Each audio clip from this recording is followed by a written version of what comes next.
Rencontré au Festival de la fiction TV de La Rochelle, Michael Youn s'est confié à notre micro au sujet de l'importance de la série Fugueuse, de la prestation bluffante de Romane Joly, l'interprète de Léa, et de ses projets de réalisation à venir. Allociné, vous aviez déjà travaillé avec Jérôme Cornuau, le réalisateur de la série, sur le film La Traversée. L'idée de collaborer à nouveau avec lui était-elle l'une des motivations principales pour faire partie de l'aventure Fugueuse? Michael Youn, oui, parce que j'aime la façon qu'il a de filmer. Son élégance, sa pudeur, et sur un sujet comme celui-là c'était important. Il y a du viol, des clients, de l'échange d'argent. Et c'est sur TF1, donc tant qu'on n'a pas vu la série on ne sait pas de quoi elle va être faite. Et là, avec Jérôme aux commandes, je partais vraiment en confiance. J'avais confiance dans son regard et dans la façon avec laquelle il allait filmer Romane Joly, car c'est ça qui était déterminant pour moi. Quelle a été votre réaction à la lecture du scénario? J'ai tout de suite eu vraiment envie de faire partie de ce projet.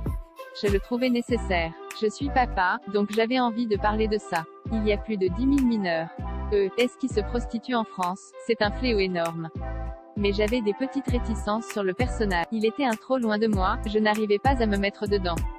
Il était un peu trop taiseux, un peu trop bûcheron, car en grande partie tiré de la série québécoise d'origine. Donc on a travaillé à la table avec Jérôme et je suis très content du travail qu'on a fait, et très content du rendu final de la série. Jérôme est parvenu à filmer cette histoire de manière à la fois très pudique et très crue. Il vient du cinéma, donc c'est filmé comme du cinéma. Et puis il y a de la nudité, il y a de la drogue. Et ce que je trouve fort c'est que la drogue n'est pas traitée dans le genre mais attends, on va prendre de la drogue. On voit les gamines qui prennent de l'exta naturellement à Amsterdam, elles se passent de la cocaïne. C'est banalisé car c'est justement banal pour ces jeunes. Et ce qui va arriver à Léa avec son corps va aussi être d'une banalité affligeante. Espérez-vous que Fugueuse, qui rappelle un peu par son sujet la série italienne de Netflix Baby, parviendra à attirer en masse les jeunes, qui ne sont plus forcément devant leur écran de télévision aujourd'hui.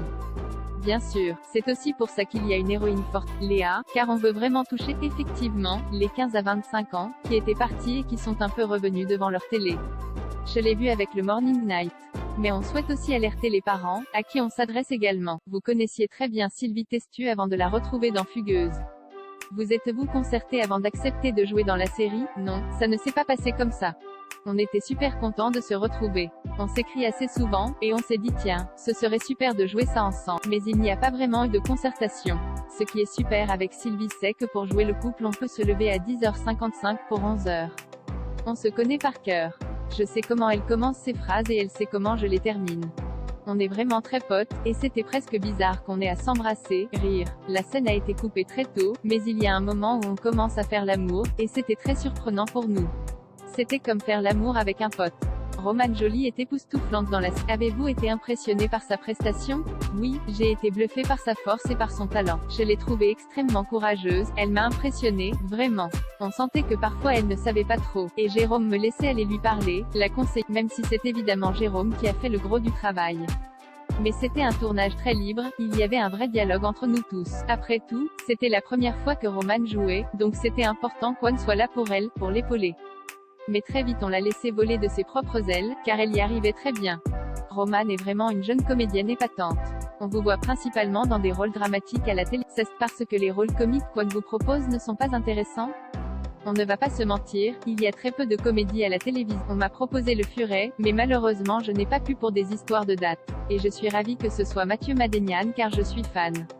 Mais c'est vrai qu'il y a peu de comédie, que ce soit en unitaire ou en série, et il n'y a pas tellement de cases non plus. Mais, en revanche, je suis ravie de faire ce grand écart-là. Et je ne suis pas le seul, c'est pareil pour Franck Dubosc ou Cadmerade. On dit qu'on a tendance à mettre les gens dans des cases en France, mais ce n'est pas vrai. J'en suis un des exemples. Je peux chanter des parodies, réaliser des comédies au cinéma, et jouer un père impuissant face à la prostitution de sa fille sur TF. Je trouve que la télé a beaucoup progressé en France. D'abord sous l'impulsion de Canal, qui a été très forte dans les fictions. Aujourd'hui, chez TF1, c'est très fort ce qui se passe. Chez France Télé aussi depuis de nombreuses années, il n'y a plus vraiment de frontières entre le cinéma et la télévision. Audrey Fleurot, Alexandra Lamy, ce sont des castings de cinéma. C'est comme aux États-Unis, on ne se pose plus vraiment la question entre télé et cinéma. On regarde juste la qualité du scénario, la rémunération aussi, rire, et après on fonce. Est-ce que vous aimeriez créer et écrire votre propre série un jour? Je vais bientôt réaliser une série Lucky Luke, adaptée de la bande dessinée. Je vais regarder tout ce qui se passe à l'écriture, donner mon avis. Mais je viens à peine de comprendre les ressorts de l'écriture scénaristique sur 1 heure et demie. L'écriture sérielle c'est autre chose. Les climax, les arches, comment rebondir d'un épisode à l'autre. J'ai essayé il y a quelque temps d'écrire une série, une comédie sur le foot. Je la trouvais pas mal, mais je n'ai pas trouvé de diffuseur. Donc c'est peut-être la preuve que ce n'était pas si bien que ça. Rire. Donc, pour l'instant, réalisé pour la télé, avec plaisir. Mais je préfère me faire aider à l'écriture. Et côté cinéma, avez-vous de nouveaux projets en tant que réalisateur?